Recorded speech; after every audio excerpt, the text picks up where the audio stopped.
I'm Liz Manashil. I'm the writer-director of Bread and Butter. And I am Christine Weatherup. I am the lead actress of Bread and Butter. And our film is an anti-romantic comedy. So it's a romantic comedy with a more healthy bent, and it's about how a woman doesn't need a man to live her life. I wanted to make a movie that was a little bit more of a substantial romantic comedy because I think they're really unhealthy and they create delusions in their audience members on how romance is supposed to go.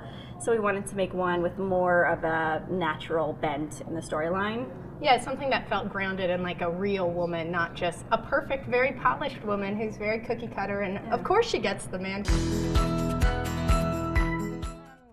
I had a lot of trouble casting our film. I didn't like just the lead character actually because I wrote it based on my life experience and some things that I dreamed up, but I got very attached to her.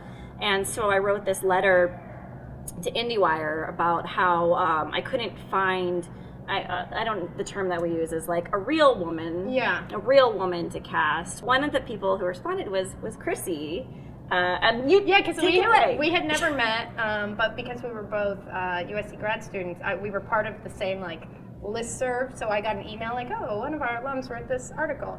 And when I read it, it really resonated with me because I've been acting almost half my life. I kept coming across, I would hear that I wasn't cookie cutter, that I didn't quite fit because I wasn't the pretty girl, but I wasn't the quirky best friend, that I fit in between and that there was no role for that kind of person. So when I read the article, it resonated with me, and so I felt compelled to reach out to Liz. And I said at the end, after I said how much the article resonated, that I would kick myself if I didn't say that I'm also an actor and that I want to, if there's anything that I'd be right for, I'd love to read for the project.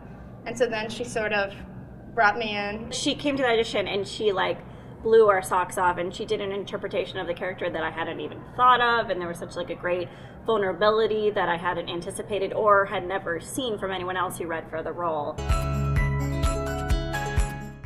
I went to undergrad at Washington University in St. Louis for film and media studies. Then I went to USC for film and TV production, and I mainly focused on documentary, actually. And then I lost a certain passion for making documentaries and transitioned to fiction with this feature. But we kickstarted in 2012. I never used it as a verb. Yeah, kickstarted. And we did a puppet musical called We Need Money, and it featured, adorable Muppets, yelling at the audience saying, give me money, because I don't want to do gay for pay, and I need, some sort of funds coming my way. It landed us in Huffington Post. We got a lot of press about it. One of our goals in making the film, or my goals, because I was terrified to make this movie, was a no cast and crew. We had cookie hour, where the producers and PAs would walk around with cookies. And they would just, it was just it's a really lovely... more of a food club than a production. We did make a movie at the end of it.